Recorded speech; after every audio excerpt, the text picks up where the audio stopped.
Hello students, this is Dharmendra Kumar and welcome to the Recommends Convent School online classes. Dear students, now in this class आज Monday है और हम लोग science पढ़ेंगे। तो science में हम पढ़ लेते हैं चैप्टर 11 फोर्स एंड प्रेशर्स।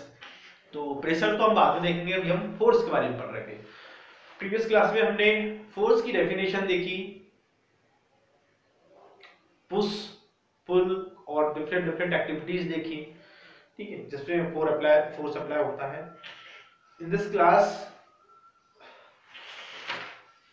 हम लोग पढ़ने वाले हैं force can change the state of motion. तो फोर्स हम समझते हैं, चेंज हम समझते हैं, स्टेट ऑफ मोशन हमको समझना है, स्टेट ऑफ मोशन क्या होता है, ठीक है। तो इस क्लास में हम स्टेट ऑफ मोशन समझेंगे और फोर्स कैसे स्टेट ऑफ मोशन में चेंज हो सकता है वो देखेंगे, ठीक है।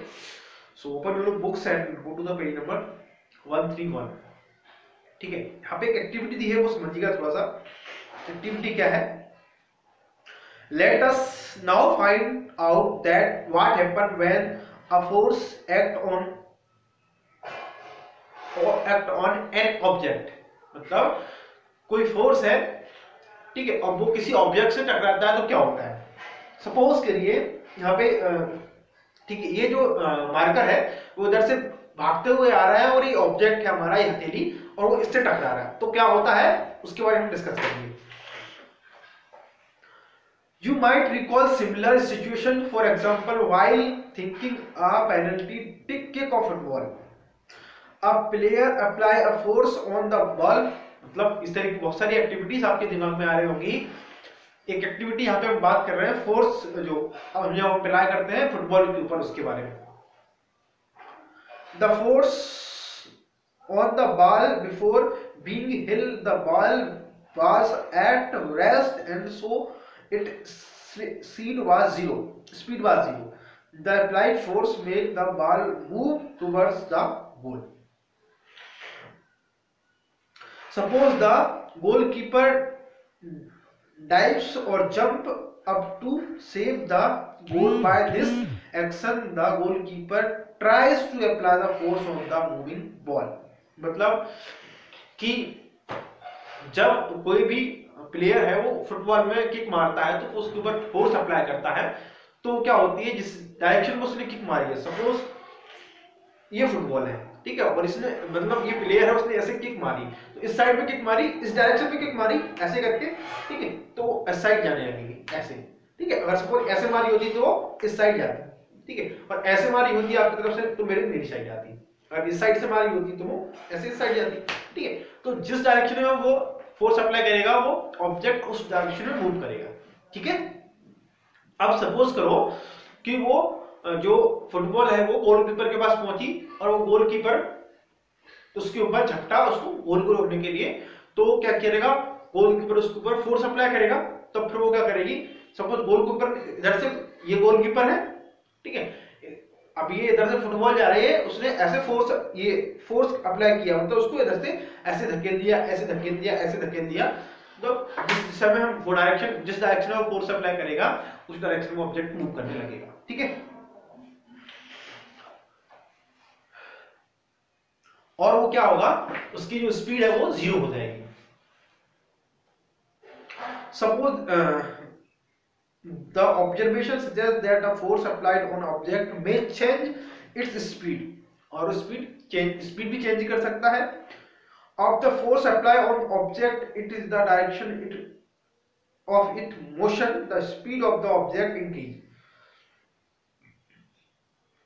If the force is applied on the direction opposite to the direction of motions, that is result in the increase in the speed of the object. मतलब आप उसके लिए नीचे वाला डायग्राम देखिए, ये वाला, ऐसे का आपने भी खेला होगा बचपन में इस तरह का, हम लोग तो बहुत करते थे। साइकिल का, बाइक का कोई टायर होता था, ट्रैक्टर का भी टायर होता था पुराना जो निकला होता था, उसको हम क्या करते थे, उसको धक्का मारते थे और वो नीचे चलता जाता था, आगे चलता जाता था, उसको धक्का मारते थे आगे चलता जाता था। तो क्या हो रहा है, जिस डायरेक्शन में ऑब्जेक्ट मूव कर रहा है, मोशन कर रहा है ना, डायरेक्शन में मूव कर रहा है, मतलब समझो ये जो टायर है, ठीक है, वो आगे की ओर बढ़ रहा है, हम उसको पीछे से मतलब फोर्स अप्लाई कर रहे हैं उसमें, ठीक है, ताकत लगा रहे हैं मतलब फोर्स कर रहे हैं, उसको मार रहे हैं, पुश कर रहे हैं, ठीक है। तो वो मूव करेगा कहां, आगे की साइड। मतलब ये कि अगर जो जो फोर्स है अगर हम सेम डायरेक्शन अप्लाई कर रहे हैं तो फिर वो क्या करेगा, ऑब्जेक्ट उसकी स्पीड बढ़ जाएगी, ठीक है, उसका मोशन बढ़ जाएगा। बट अगर हम इसी को इसी घूमते हुए पहिए को अगर हम रोकना चाहें या फिर हम उसमें आगे से फोर्स अप्लाई करते हैं अपोजिट डायरेक्शन में, क्या होगा, वो रुक जाएगा, या तो फिर वो रुक जाएगा, उसकी स्पीड जीरो हो जाएगी, या फिर वो अपोजिट डायरेक्शन में आने लगेगा, ठीक है। क्लियर है? तो स्टेट ऑफ मोशन क्या होता है उसको थोड़ा सा देख लेते हैं। The state of motion of an object is decrease by its speed and the direction of motion. समझिए ध्यान से, बहुत काम की चीज है, आपको आगे बहुत काम की आने वाली है। स्टेट ऑफ मोशन क्या होता है, एन ऑफ एन ऑब्जेक्ट, किसी भी ऑब्जेक्ट का स्टेट ऑफ मोशन क्या होता है, is decrease by its speed and the direction of motions. The state of rest is considered to be the state of zero speed. An object may be at rest or in a motion. Both are the its state of motion. मतलब किसी भी object की जो speed zero हो जाती है या फिर जीरो स्पीड से उसकी जो स्पीड मैक्सिमम स्पीड होती है वहां तक पहुंचने के लिए जो लगता है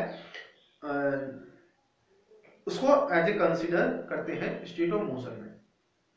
Thus it means by the applications of force would always result the change in the state of motion of the object. Let us found it. हम इसके बारे में और डिस्कस करेंगे। Force can change the shape of object. क्या force shape of object change करता है? Shape of object मतलब क्या है, क्या फोर्स किसी भी ऑब्जेक्ट का शेप चेंज करता है? सपोज करो ये मार्कर है, ठीक है, और ये डस्टर है, मैं इसमें जोर से मारता हूं तो पहले तो ये इसकी फिजिकल पोजीशन चेंज होगी, लेकिन मैं उसमें यहां पे पहुंच गया, लेकिन फिर मैं इसे मारे जा रहा हूं तो क्या होगा, इसका ढक्कन टूट जाएगा और ये नीचे ये टूट जाएगा, तो मतलब उसका शेप चेंज हो जाएगा। समझ रहे हो बात मेरी? सपोज ये क्या है, एक बॉक्स है, मैं इसमें फोर्स अप्लाई कर रहा हूं तो ये क्या हो गया, इसका शेप चेंज हो गया, मतलब ये पहले ऐसा था अब ऐसा हो गया, ठीक है। तो हाँ, कोई भी हम फोर्स जो होता है उसमें हम अप्लाई करते हैं, तो फोर्स अप्लाई करते हैं किसी ऑब्जेक्ट पर तो उसमें उसके शेप में भी चेंज होता है।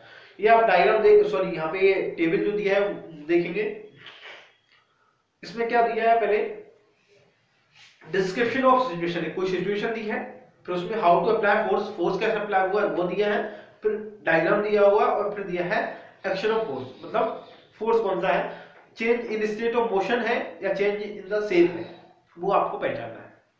स्टेट ऑफ द मोशन मतलब क्या है कि उसकी जो पोजीशन को चेंज करता है, फिजिकल पोजीशन को, है ना।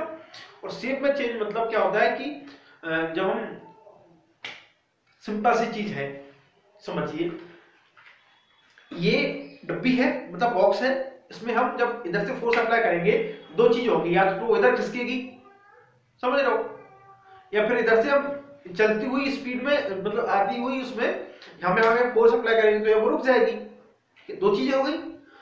अब जब हम उससे फोर्स अप्लाई करेंगे, चाहे वो हम इसमें करें या फिर हम उसको रोकें, दोनों ही चीजों में क्या होगा, इसका स्टेट ऑफ मोशन चेंज होगा या फिर इसके शेप चेंज होगा। मतलब क्या है, या तो उसकी स्पीड में कोई चेंज आएगा या फिर वो उसका शेप चेंज हो जाएगा, मतलब या ये ढक्कन टूट जाएगा, कुछ हो जाएगा, तिरछा हो जाएगा, कुछ और हो जाएगा, इसका शेप चेंज हो जाएगा, ठीक है।